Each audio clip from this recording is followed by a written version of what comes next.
Madame, monsieur, bonjour ou bonsoir, 34e numéro de Mobilidé, votre magazine automobile, enregistré ce mois-ci à Technoclassica à Essen, en Allemagne, avec 2500 véhicules exposés ici. C'est ni plus ni moins le plus grand salon de la voiture de collection classique et classique récente. À tout seigneur, tout honneur, nous sommes ici sur le stand de Mercedes-Benz où sont exposés quelques spécimens rares des séries SL, comme cette magnifique 300 SL Gullwing de 1954, produite à seulement 29 exemplaires au monde. À quelques mètres d'ici, la plus récente SL, présentée il y a quelques semaines au salon de Détroit aux États-Unis et qui à elle seule crée un pont avec la modernité. Le designer Murat Gunak a travaillé pour la marque à l'étoile, pour Peugeot également, mais aujourd'hui c'est un autre projet un peu fou qui le fait avancer. Et en parlant de modernité, celui-ci ressemble véritablement à un pari insensé. Murat Gunak a donné vie à un véhicule sympathique, un véhicule 100% électrique, son nom MIA, M-I-A. Dans les rues de Verviers, où nous l'avons testé avec Jean-Pierre Van de Houwer, on nous a pris véritablement pour des extraterrestres.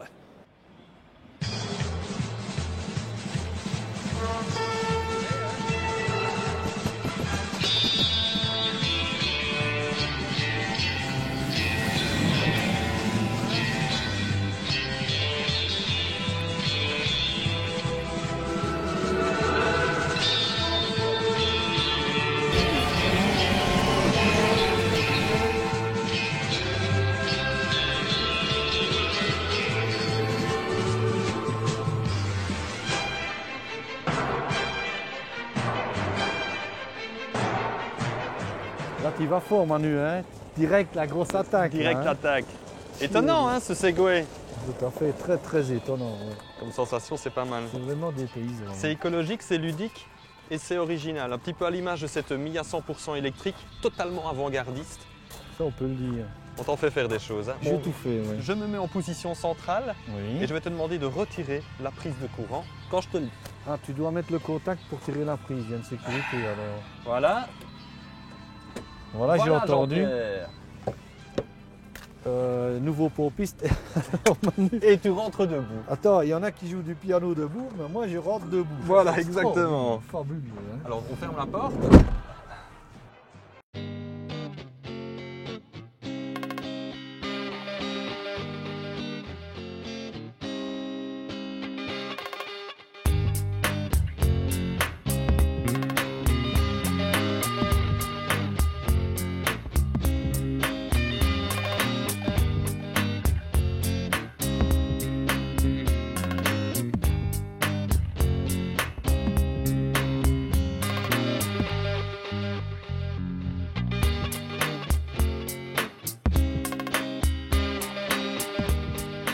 On a la position centrale pour le conducteur et les deux passagers ont beaucoup de place pour leurs jambes. On peut même les allonger, ça avoue que c'est quand même le luxe. C'est pas sorcier, hein. Il y a deux pédales, une pédale de frein, une pédale d'accélérateur, il n'y a pas de boîte de vitesse. J'ai l'impression qu'elle fait plus de bruit à l'intérieur qu'à l'extérieur. Et tu n'as pas de levier de vitesse. Et j'étais en train de le chercher et il n'y a pas de levier de vitesse, effectivement. La planche de bord est pour le moins originale avec énormément d'espace. Le volant, ergonomique et je trouve bien agréable. Et belle visibilité, hein. On est un peu les rois du monde ici avec cette position centrale.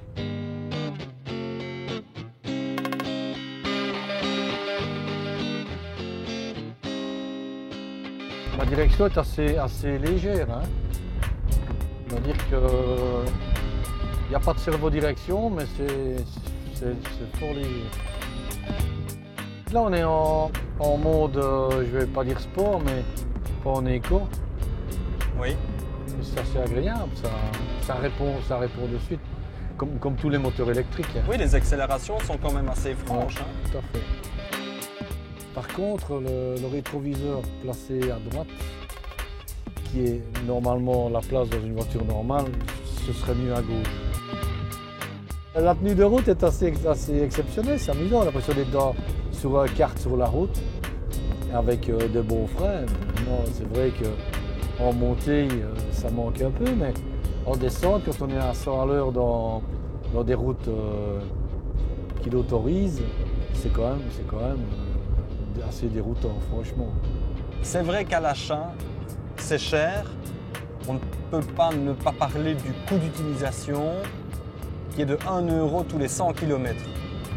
Forcément, on ne va plus à la pompe. Donc avec 2 pleins d'essence à 50 €, eh bien on fait 10 000 km. La position de la pédale d'accélérateur, c'est comme sur une voiture à essence. Si elle est tout le temps dans le fond, oui, on consomme plus que si on roule mi-gaz. Donc la consommation des 100 km, je suis persuadé qu'il y a des personnes qui pourront en faire 110 ou 120 et d'autres qui en feront 80 parce que l'utilisation ne sera pas du tout la même.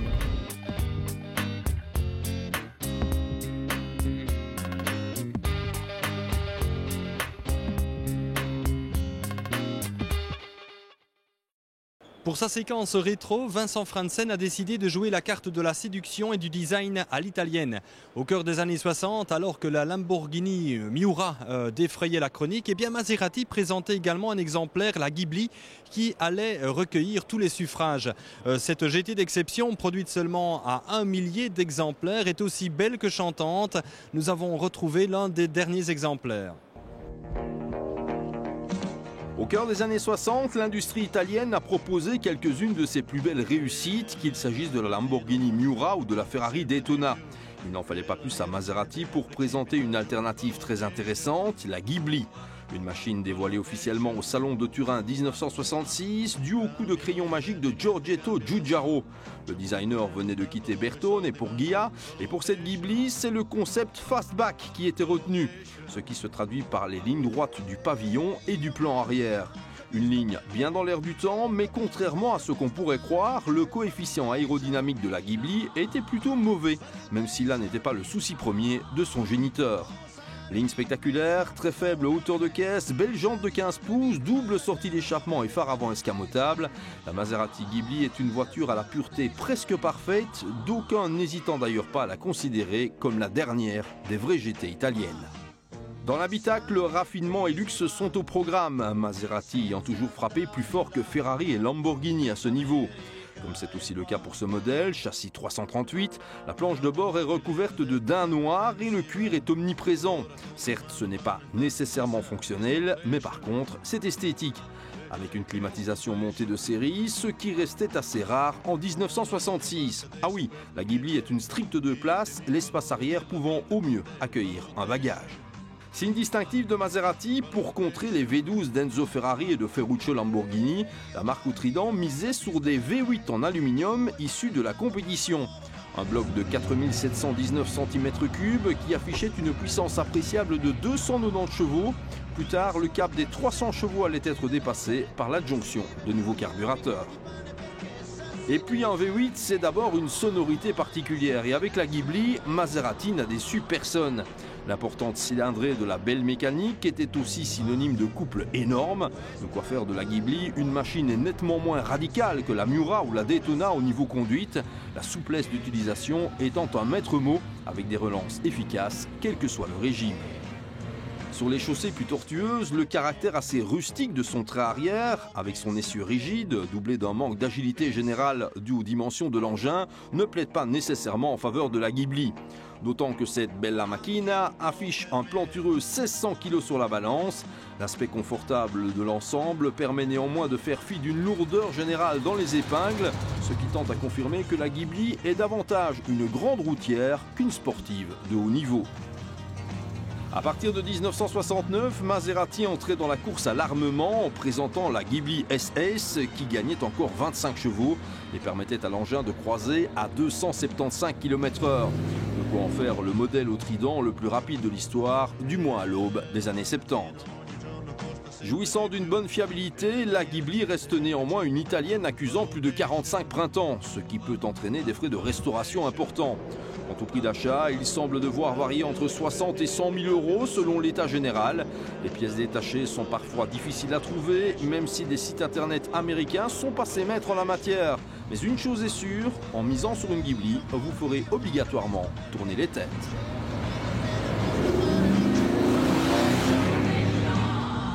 Mais au fait, Ghibli, ça signifie quoi? Ghibli, c'est un vent de tempête qui soufflait en Égypte. À l'Égypte, Alexandrie Alexandra, et oui, parmi les propriétaires célèbres de cette Maserati Ghibli à sa sortie, on pointait à un certain Claude François, il y a eu Jean-Paul Belmondo également. Cela dit, cette Maserati Ghibli n'a pas été produite à un nombre très important d'exemplaires, 1170 exactement.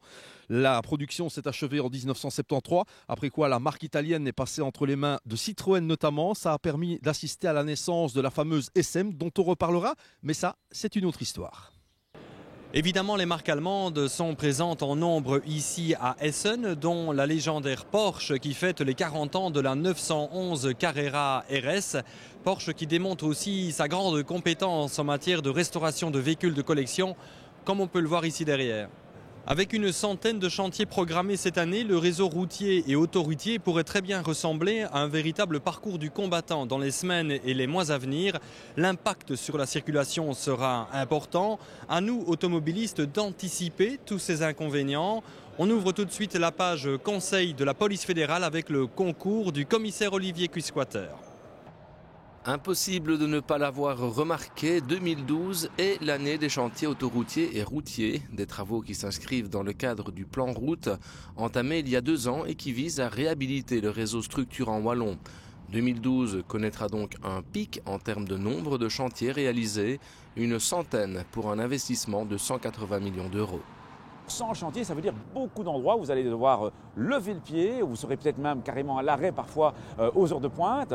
Lever le pied est très important à l'approche d'un chantier. On remarque qu'on a souvent des accidents à l'accès des chantiers à cause d'usagers qui n'ont pas suffisamment ralenti leur vitesse et qui tout d'un coup se retrouvent surpris, doivent freiner, faire des manœuvres. Et là, bardaf, comme disait un de mes anciens collègues, c'est l'embardé. Il s'agit donc de redoubler de prudence, ne fût-ce que pour la santé de votre portefeuille, mais aussi et avant tout pour la sécurité de tous. Important, respecter les limitations de vitesse. Dans le chantier lui-même, il faut se souvenir que souvent il y a des chicanes, que les bandes de circulation sont plus étroites. Vouloir à tout prix dépasser des camions dans ces circonstances est généralement une très mauvaise idée. Et puis penser qu'il y a des ouvriers qui travaillent pour vous faire une bonne route. Il ne faut pas les mettre en danger et ils peuvent travailler tant de jour que de nuit. Pour tenter de limiter les inconvénients de ces rénovations de routes, une campagne de sensibilisation a été lancée, trafiroute.wallonie.be, pour tout savoir sur les chantiers en cours en un seul clic. Opel célèbre cette année ses 150 ans d'existence avec l'exposition de modèles qui correspondent à chaque décade de l'entreprise de Russellheim. Le saviez-vous? Opel, c'est aussi des réfrigérateurs, des vélos, des machines à coudre et forcément aussi des motos. Lancé en mai 2009, le Mini Coyote cartonne en Belgique. Avertisseur de radar ou assistant d'aide à la conduite, qu'importe l'appellation, de plus en plus d'automobilistes sont séduits. Pourquoi ce succès? Eh bien, entre autres, pour son fonctionnement communautaire. 3 ans après son lancement en Belgique, le Coyote cartonne. Déjà 265 000 utilisateurs, objectif le million d'ici 3 ans.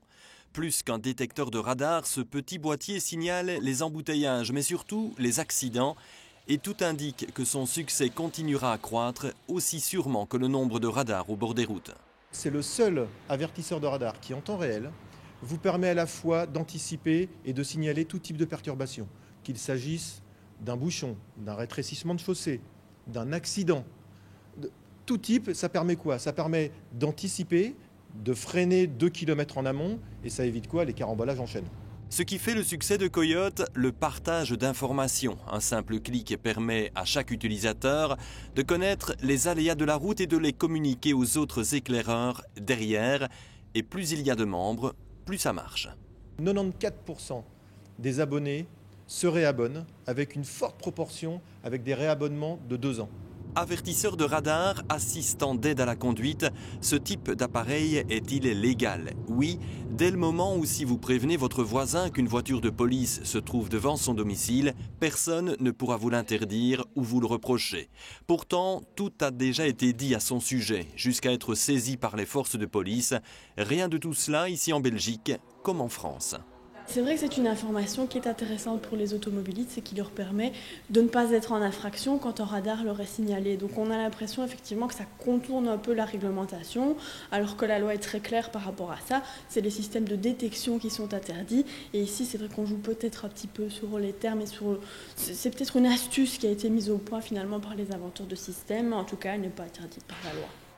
Alors que le code de la route se durcit, la Belgique ne compte pas modifier sa législation concernant les avertisseurs de radar. Ils sont même vus plutôt d'un bon œil par l'actuel secrétaire d'État à la mobilité, Melchior Wathelet, qui constate qu'ils peuvent avoir un effet positif sur la conduite des gens. Ce qui m'inquiète toujours, c'est de la multiplicité du type d'informations qu'on voit sur les voitures, où on a le GPS d'un côté, le coyote de l'autre, et peut-être encore un ou deux appareils, que ce soit le téléphone par exemple, ou autre chose. Et donc on en arrive à avoir, je dirais, des sources d'informations très diverses autour du tableau de bord, ce qui, je dirais, détache l'attention du conducteur. Donc là, je pense que c'est quelque chose auquel on va devoir faire attention. Évoluer vers plus d'efficacité, le fabricant Coyote y est attentif et annonce ainsi une solution qui permettra de prévenir les risques de somnolence au volant. Aujourd'hui, la première cause de mortalité en Europe, c'est la somnolence au volant. On peut déjà vous annoncer que courant 2012, on va développer un système pour justement lutter contre la somnolence au volant et avertir, signaler, envoyer des signaux à nos utilisateurs qui auront roulé plus de 2 heures sans s'arrêter, qui rouleront la nuit. On sait que c'est la nuit principalement où les gens s'endorment au volant après les déjeuners. Avec 265 000 utilisateurs, il n'y a pas une zone en Belgique où Coyote n'est pas présent. En juillet, il sera effectif en Allemagne. Excepté l'Autriche et la Suisse, toute l'Europe sera quadrillée. Avant de nous quitter, un petit détour par le stand de Ford s'impose en effet parce qu'il y a au moins 4 bonnes raisons de nous y rendre. On fête en effet ici même les 60 ans de la Ford Weltkugel, les 50 ans de la Ford Taunus 12M P4, les 40 ans de la Ford Granada et les 30 ans de la Ford Sierra. Vincent Franzen est prévenu, il a de quoi faire pour sa prochaine séquence rétro, rien qu'avec la marque Ford. On va quitter le salon Technoclassica ici même à Essen. On se retrouve le mois prochain pour un 35e numéro de Mobilidé. D'ici là, bonne route et portez-vous bien. À très bientôt.